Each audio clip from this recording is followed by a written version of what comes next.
Las diferencias culturales son, en muchos aspectos, el talón de Aquiles de la civilización. Por muy interconectados entre sí que hoy en día se encuentren casi todas las antípodas del globo, parece que el acercamiento entre los pueblos solo puede concebirse asumiendo el principio de que jamás se logrará una perfecta simbiosis idiosincrática. Y ya sea la religión, las costumbres o el modo de ordenar la vida de los diferentes pueblos, lo cierto es que siempre habrá un aspecto de la cotidianidad que responderá a la interculturalidad sometiéndose o exigiendo sometimiento. Algo que, en contraposición, es una fuente de riqueza cultural de la que han sabido beber las distintas disciplinas artísticas, entre ellas las bellas letras. Desde que en 1986 Wole Soyinka se convirtiera en el primer africano en ganar el Nobel de Literatura, no han faltado exponentes de escritores que han puesto al alcance del mundo occidental un auténtico acervo cultural que nos ha obligado a relativizar las aparentemente absolutas normas sociales que dirigen la civilización. Y de esta forma, se les ha permitido a las mentes menos rígidas explorar situaciones cotidianas que se resuelven de formas muy alejadas de las reglas a las que nos ha acostumbrado la omnipotencia occidental. Y en mi opinión, los tres escritores que mejor han sabido plasmar esto en ese siempre desafiante vacío de la hoja en blanco son Wole Soyinka, con su novela Los intérpretes de 1965, Nadine Gordimer en 1981 con La gente de Julie y John Maxwell Coetzee con su novela Desgracia de 1999 y en la que se va a centrar nuestro programa de hoy. Una semana más, mis inestimables camaradas, sean todos bienvenidos a esta logia de los amantes de la literatura. Les acompañan, como siempre, nuestro técnico de sonido, Marcel Calvet, y un servidor, Alejandro Román Domínguez Moya. Esto es Gatos en el Tejado.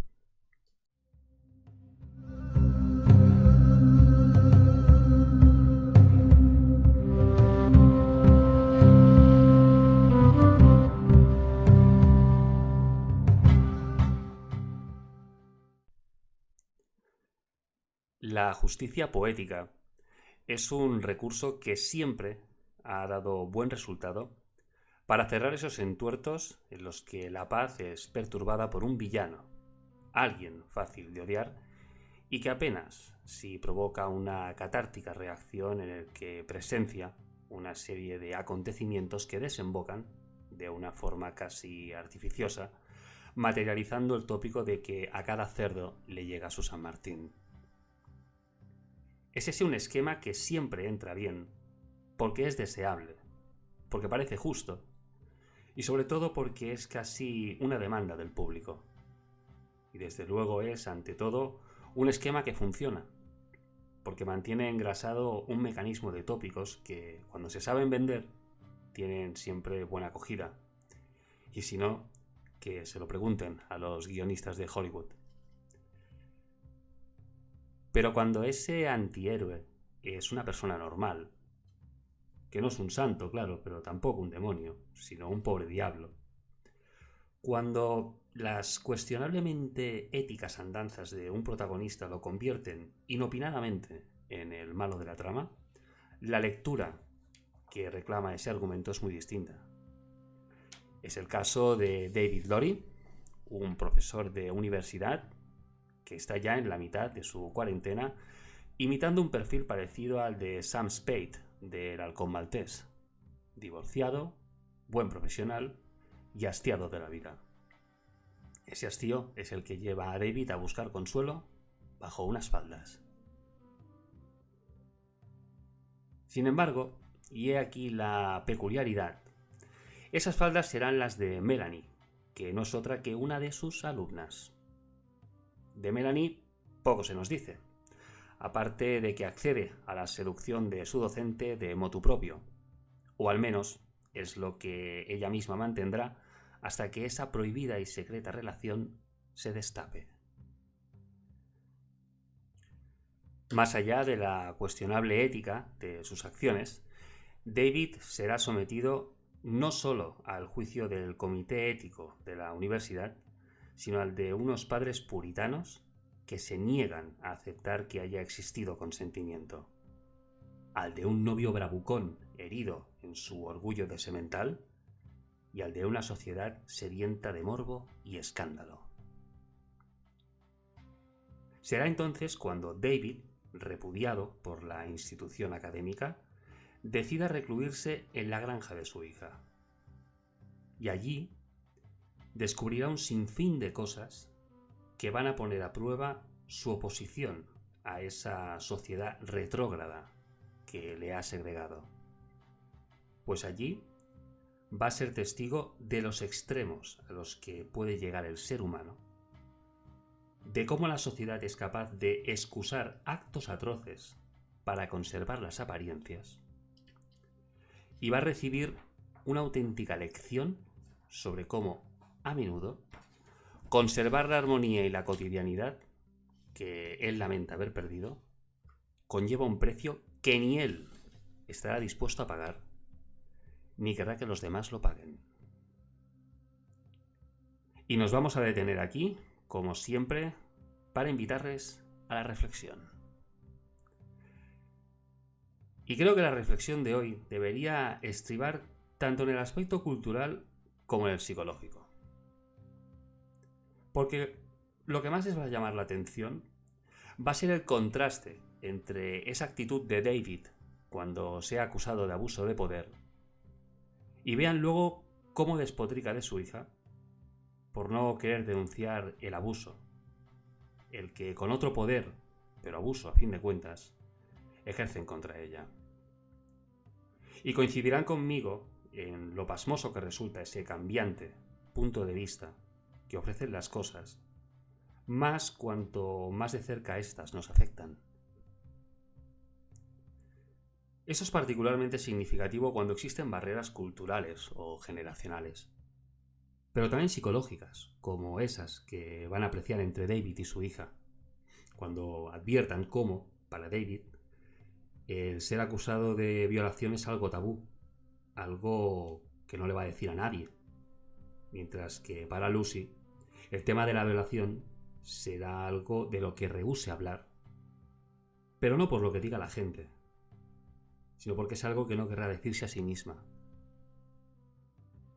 Coetzee nos invitará con ello a apreciar esa clara distinción que se hace de unos mismos actos cuando estos atentan contra el orgullo, cuando no queremos que nadie los recuerde, y cuando estos menoscaban nuestra dignidad y no queremos, por lo tanto, que nadie nos los recuerde. Y un buen ejemplo de ello es que el arrepentimiento o la reflexión de David no se producirá hasta que sus actos lo exturben del sistema.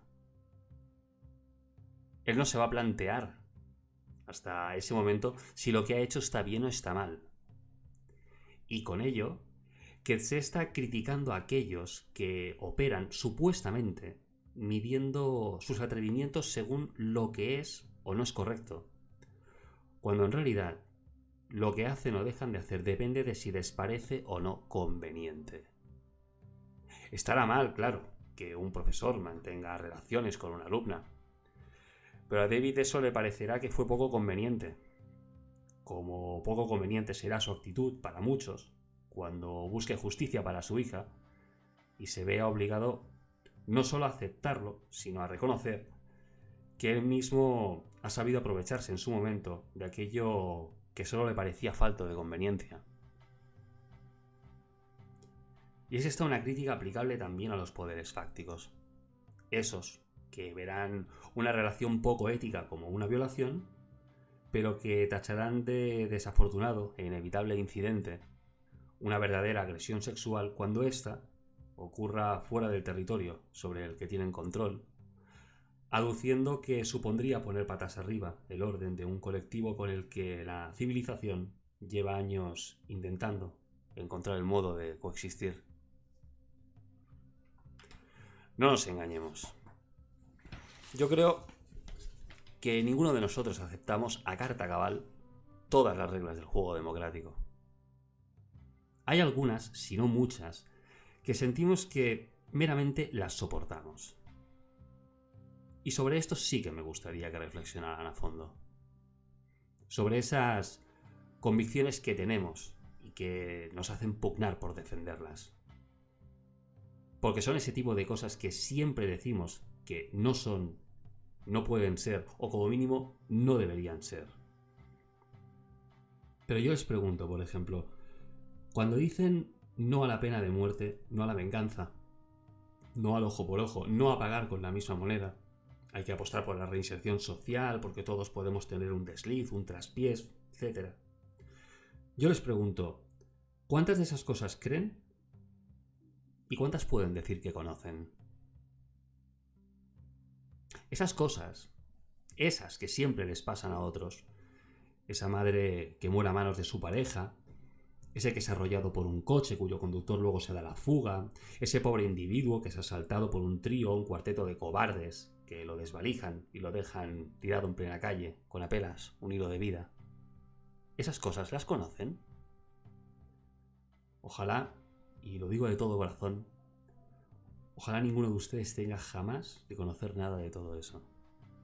Ni tenga que saber que su convencimiento de que hay límites que nunca se deberían cruzar depende en exclusiva de que no hay nada que de momento les interese o necesiten tras esa barrera que a veces se levanta invitándonos a deshumanizarnos. No digo que piensen en que eso les podría ocurrir, claro, pero sí les invito a que reflexionen sobre ello en su foro interno. Háganlo y valoren cuánto de cierto hay en esa frase de Anaïs Nin que reza: no vemos las cosas como son, las vemos como somos. Mis inestimables camaradas, muchísimas gracias por habernos acompañado una semana más en esta logia de los amantes de la literatura. A todos ustedes les instamos a reencontrarnos la próxima semana. Mientras, no olviden seguir siendo libres para leer y leer para seguir siendo libres.